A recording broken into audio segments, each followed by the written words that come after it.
Hello everyone, how are you all? Welcome back to my YouTube channel. Today I'll be discussing about the 6 important points that will help you in scoring 100 out of 100 in your accounts exam. So don't miss out anything in this video and watch it to the last. So the very first point is concept clarity. देखो concept clarity बहुत important है। अगर तुम्हारे concepts clear नहीं है तो तुमसे question बनेगा ही नहीं, चाहे तुम कितने भी प्रीवियस ईयर क्वेश्चंस लगा लो, चाहे तुम कितने ही सिंपल पेपर सॉल्व कर लो या तुम बुक के क्वेश्चंस उठा लो। अगर तुम्हारे कॉन्सेप्ट्स क्लियर नहीं है ना, एक दो क्वेश्चन के बाद फिर से तुम्हें डाउट होंगे, क्योंकि जब तक कॉन्सेप्ट्स क्लियर नहीं होंगे तब तक क्वेश्चन नहीं बनता है। और जैसे I have recommended you T S. Grewal, तो टी.एस. गरेवाल की एक बार जो चैप्टर्स की थ्योरी है वो भी रीड कर लो। आई नो कि एक प्रैक्टिकल एग्जाम है, बट थ्योरी में कुछ ऐसे पॉइंट्स हो जाते हैं जो तुम्हें डायरेक्टली तुम्हारे क्वेश्चंस में मिल जाएंगे और फिर क्वेश्चंस में तुम वो सॉल्व नहीं कर पाओगे। तो एक बार थ्योरी रीड कर लो, और अगर थ्योरी रीड करना भी तुम्हें वेस्ट लग रहा है तो वन शॉट देख लो, 2x पे देख लो। वन शॉट बहुत वन शॉट है जिसमें पूरी थ्योरी कवर की जाती है और इम्पॉर्टेंट पॉइंट्स ही बताया जाता है। तो एक बार थ्योरी भी रीड कर लो और कॉन्सेप्ट क्लैरिटी पे ज़्यादा ध्यान दो इंस्टेड ऑफ प्रैक्टिसिंग। प्रैक्टिस करना इज़ मस्ट, वो तो पता है कि प्रैक्टिस तो करनी पड़ेगी, पर प्रैक्टिस से पहले अगर तुम्हारे कॉन्सेप्ट क्लियर है ना तो एक दो क्वेश्चंस बनाओगे ना तो उसके बाद सारे ऑटोमेटिकली तुम्हें आने लगेंगे। तो कॉन्सेप्ट क्लैरिटी पे ध्यान दो, वही एग्जाम में बहुत इंपॉर्टेंट है। The second important point is practice back questions.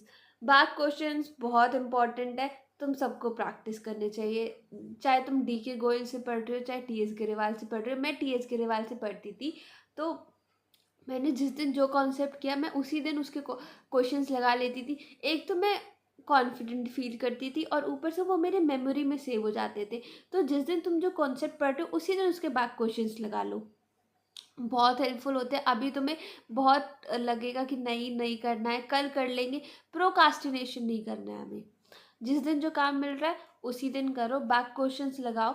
अगर जो तुम्हें प्रॉब्लम्स आती हैं अकाउंट्स के एग्जाम में कि टाइम मैनेज नहीं हो रहा है, स्पीड नहीं है, बहुत लेंदी एग्जाम है, अगर तुम रोज़ प्रैक्टिस करोगे क्वेश्चन तो तुम्हारा टाइम भी मैनेज हो जाएगा, तुम्हारी स्पीड भी बढ़ जाएगी, तुम्हें लेंदी भी नहीं लगेगा एग्जाम। मेरा अकाउंट्स का एग्जाम मैंने 2.5 आवर्स में ख़त्म कर दिया था। पूरे मेरा आधा घंटा आराम से मैंने चेक कर लिया था और फिर मेरा टाइम बच भी गया था। तो अगर तुम डेली बेसिस पे क्वेश्चंस प्रैक्टिस कर रहे हो ना तो फॉर श्योर तुम्हारे अकाउंट्स में बहुत अच्छे मार्क्स आएंगे। और easy too difficult questions practice करो, क्योंकि डिफ़िकल्ट क्वेश्चंस में ना कुछ ऐसे पॉइंट्स होते हैं जो बहुत टिपिकल होते हैं, बहुत हार्ड होते हैं। तो तुम्हें वही पॉइंट्स प्रैक्टिस करने हैं। जितनी ज़्यादा प्रैक्टिस करोगे उतनी ज़्यादा क्लैरिटी होगी और उतने ज़्यादा अच्छा स्कोर कर पाओगे। So you must practice back question. The third important point is solve illustrations. The illustrations are very important to solve for your board exams. मैं तुम्हें अपना बताती हूँ, मैंने मेरे बुक के कम से कम 7 to 8 टाइम्स इलस्ट्रेशन सॉल्व किए होंगे। नोट सारे नोटबुक्स पे नहीं किए, बट कैलकुलेटर पे मेरे को इलस्ट्रेशन के नंबर तो याद हो गए थे। ये वाला इम्पोर्टेंट, ये वाला इलस्ट्रेशन 7 8 है, ये वाला इम्पोर्टेंट है। क्योंकि जैसे जो प्री बोर्ड्स होते हैं, जो इंटरनल एग्ज़ाम्स होते हैं, तो मैं कभी भी क्वेश्चन सॉल्व नहीं करती थी एग्ज़ाम के जैसे हमें तो कभी कभी गैप भी नहीं मिलता है, तो उसमें यही प्रेफरेबल होता है कि सारे इलस्ट्रेशंस एक बार देख लो।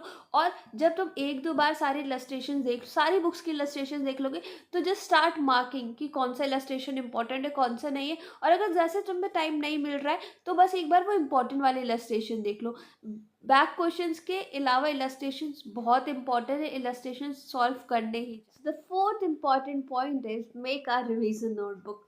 एक थिन नोटबुक लो, उस नोटबुक में चैप्टर वाइज सारे इंपॉर्टेंट क्वेश्चन, सारे इंपॉर्टेंट इलस्ट्रेशन, सारे फॉर्मूलाज, सारे जनरल एंट्रीज, सब कुछ लिखो। क्योंकि एग्ज़ाम के पहले 3 बुक्स पढ़ना इज़ वेरी डिफ़िकल्ट। कब तक अंडरलाइन करते रहोगे, कब तक ढूंढते रहोगे, तब तक तो टाइम ही निकल जाएगा ना। बस एक बार की मेहनत है, नोटबुक उठाओ। तुम्हारी सैटरडे संडे की ऑफ होती है या तुम्हें अभी तुम्हारे बहुत ब्रेक्स आएंगे, तो बस एक बार सारे चैप्टर्स का रिवीजन करो। अगर वो भी नहीं हो रहा है तो वन शॉट देख लो। मैं तुम्हें प्रेफर करती हूँ, सुनील पांडा है, सी ए पराग गुप्ता, उनके वन शॉट देखो। और उन्होंने सारे इंपॉर्टेंट पॉइंट्स, सारे इंपॉर्टेंट क्वेश्चंस कवर रखे हैं, उनके ही नोट्स लिख लो। उनके नोट्स भी लिख लोगे, उसमें हर चीज़ कवर होती है। तो तुम्हें एग्जाम के पहले ना बुक्स खोल कर ढूंढना नहीं पड़ेगा कि ये इंपॉर्टेंट है, ये इंपॉर्टेंट है। बस अपनी नोटबुक उठाओ, उससे रिवाइज करो और एग्जाम के लिए तैयार। Important point is solve simple papers. Simple papers solve करना बहुत इंपॉर्टेंट है, क्योंकि इससे तुम्हारा टाइम मैनेज होगा, तुम्हारी स्पीड बढ़ेगी और तुम्हें तुम्हारा एग्जाम लेंदी नहीं लगेगा। बट सिंपल पेपर्स तभी स्टार्ट करना जब तुम्हारे कॉन्सेप्ट्स क्लियर हो, और जब तुमने अपने बुक के क्वेश्चंस लगा चुके हो। पहले तुम्हें तुम्हारे कॉन्सेप्ट्स क्लियर करने, और फिर तुम्हें अपनी पूरी बुक सॉल्व करनी है, उसके बाद ही सिंपल पेपर्स पे जाना। डायरेक्टली तुम सिंपल पेपर सॉल्व करने लगोगे तो तुम्हें कोई बेनिफिट नहीं मिलने वाला है। और सैम्पल पेपर्स लगाओ, प्रीवियस ईयर क्वेश्चंस लगाओ। बोर्ड एग्जाम के पहले अपनी नोटबुक में से रिवाइज करो। मैं तुम्हें 3 सैम्पल पेपर प्रोवाइड करूंगी जो बोर्ड एग्जाम के फॉर्मेट में होंगे, वो 3 लगाना, जिससे तुम्हारा कॉन्फिडेंस बूस्ट होगा। तो सैम्पल पेपर्स तभी लगाओ जो तुम्हारे कॉन्सेप्ट्स क्लियर है और तुम कॉन्फिडेंट हो कि हाँ, अब मैं सैम्पल पेपर्स लगा सकती हूँ। The most important point is be confident. अगर तुम कॉन्फिडेंट नहीं हो तो जो भी मैंने तुम्हें पॉइंट्स बताए हैं वो कोई वर्कआउट नहीं करने वाला। मैं तुम्हें मेरा एग्जांपल बताती हूँ। मेरा प्री बोर्ड था तो मैं कॉन्फिडेंट नहीं थी, मैंने सब पढ़ लिया था बट मैं कॉन्फिडेंट नहीं थी, तो मेरे बहुत एवरेज मार्क्स आए थे। ऐसा भी नहीं है कि तुम्हें कुछ भी नहीं आता, तुम्हें कुछ पता ही नहीं है ना, तुमने कुछ सॉल्व किया और लेकिन तुम तो बड़े कॉन्फिडेंस से जा रहे हो, अरे भाई मैं तो कॉन्फिडेंट हूँ और मेरे तो अच्छे मार्क्स आ जाएंगे।